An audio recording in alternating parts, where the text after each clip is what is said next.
You're watching a government actually do its job. No apologies, no games, just results. You guys gotta check this video out. Border czar Tom Homan.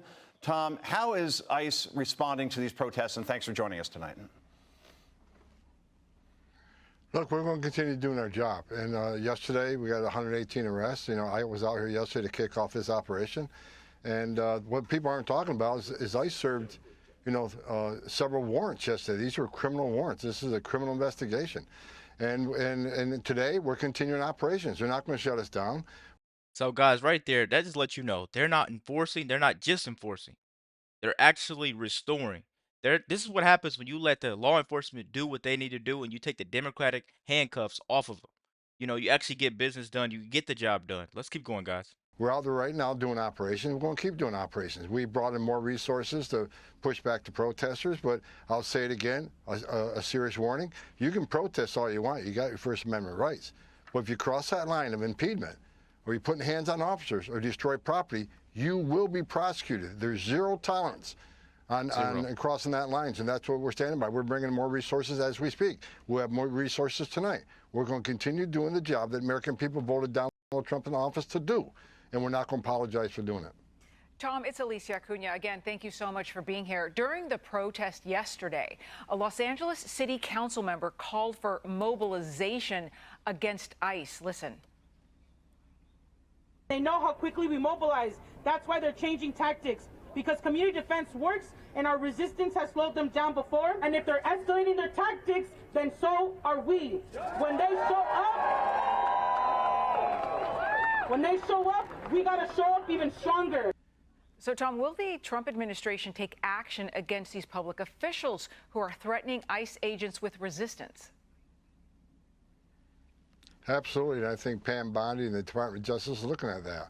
And, like I said many times, these elected officials or these non-government organizations, they can't cross the line either. I mean, we got people like, Hakeem Jeffries saying he's going to dox ICE employees. ICE agents out there with masks on. They're wearing masks to protect themselves and their families because they've been doxxed, their families been doxxed, their life's been threatened, their families have been threatened. I know myself, I had over 1,000 protesters at my house. I expect that as the borders are, but these men and women are putting their lives on line every day. They arrested a lot of bad people yesterday and today. They arrested child sex offenders. They arrested people convicted of robbery.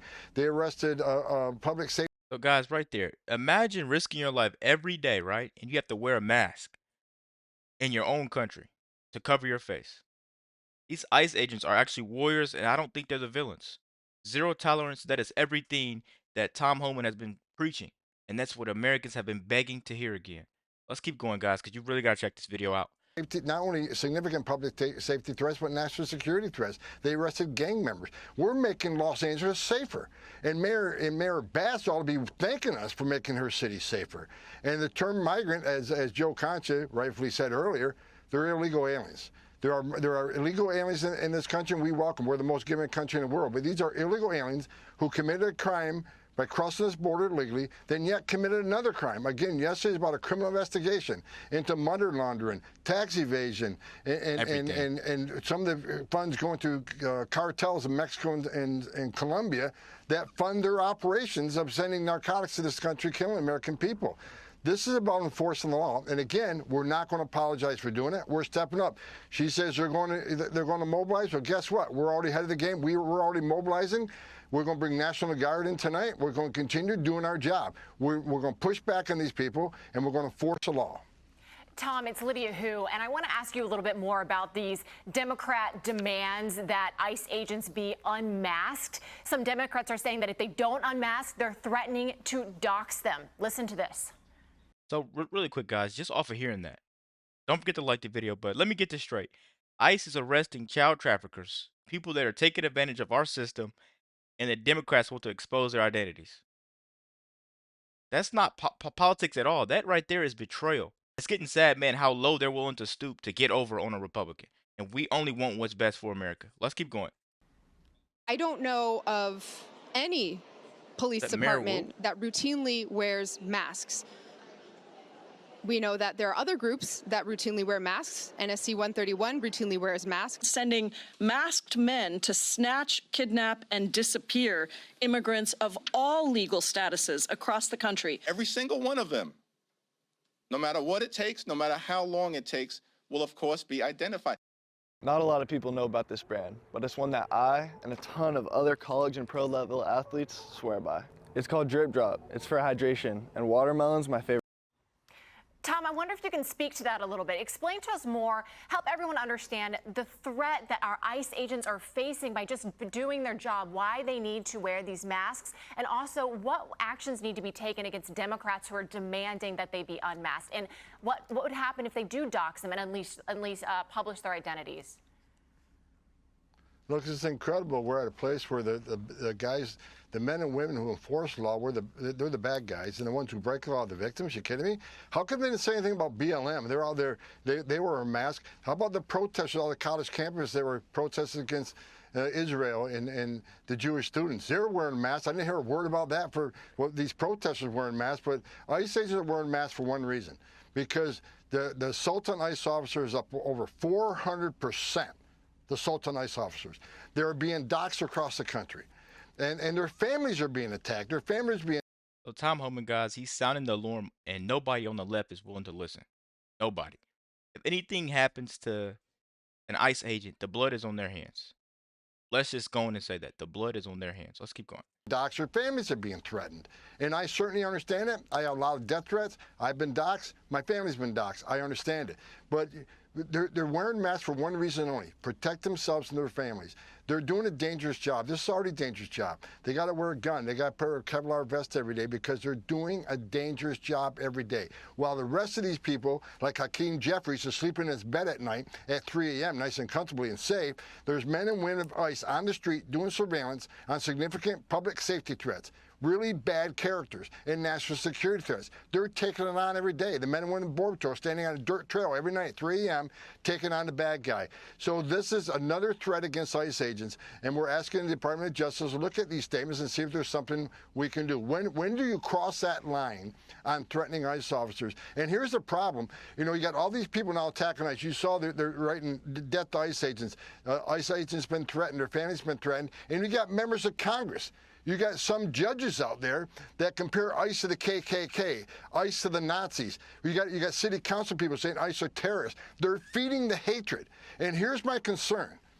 I've been doing this a long time. It's a matter of time before ICE takes a life or an ICE agent loses their life because the rhetoric is at an all-time high and is being fed by people who should be more responsible, elected officials especially, who keep firing up this rhetoric. I'm telling you, it's coming. There's going to be a tragedy because they keep throwing gas on this flame. Tom, it's Guy Benson. Good of you to be with us this evening. The U.S. Attorney General Pam Bondi just announced yesterday that Kilmar Abrego Garcia, another now familiar name in this whole wider drama, has actually been brought back to the United States after being deported to El Salvador. Here she is detailing his alleged crimes. Garcia has played a significant role in an alien smuggling ring. They found this was his full-time job, not a contractor. Thousands of illegal aliens were smuggled. This defendant trafficked firearms and narcotics throughout our country. And wait a minute, guys. Chris Van Hollen wants Trump to actually apologize to this guy. Did you hear what he did? These people actually don't deserve a seat in Congress. This is just sad. How is Trump going to apologize to a guy like this? Let's keep going. And Tom, in spite of these details, some Democrats are still on the bandwagon here, it seems. Watch this. Listen. The Trump administration and all his cronies who should apologize to the country for putting us through this unnecessary situation, and to Abrego Garcia for putting him through this situation. Otherwise, he has a status which is withhold deportation. Now they're trying to act like he's some kind of drug lord or, human trafficker. So, Tom, I posted this image on X yesterday showing how some in the liberal media just insist on calling him the Maryland man or the Maryland father. There's a big exception there on your screen, which is Fox News. And as you just heard in that montage, Senator Chris Van Hollen of Maryland, the biggest cheerleader for this man in Congress, went on national television, if CNN qualifies, and said that the President of the United States should apologize to Kilmar Abrego Garcia. What's your reaction to that? Van Hollen's an embarrassment to the halls of Congress. Yeah. He went over and collared an MS-13 gang member, a designated terrorist, a wife beater, and a public safety threat. And as we continue to do the investigation, now he's a human trafficker who trafficked not just guns and weapons, but people, trafficking of women and children. So he's going to pay. We're going to prosecute him. So we're bringing him back here to prosecute him. We're bringing him back here to put him in prison. They begged then for when he's it. done in prison, Bring him back. Guess what? He'll be deported immediately again. Did any of these people ever meet with Angel, mom and dad? Van Hollen had a young mother with 5 children murdered by an illegal alien. Did he ever meet with them? Did he ever meet with the... I'm telling you guys, you get the gist, right? This is the America that people voted for. This is the America that people voted for. Tom Homan actually means business, and Trump doesn't play defense. You know, he plays offense, and that's exactly what we're seeing, man. And ICE is his front line. When you have real leadership, you don't apologize for doing your job. You double down, and that's exactly what Trump is doing. Let me know what you guys think about this quick video. Be sure to like, comment, subscribe if you're new, and as always, let me know what you react to. We're out.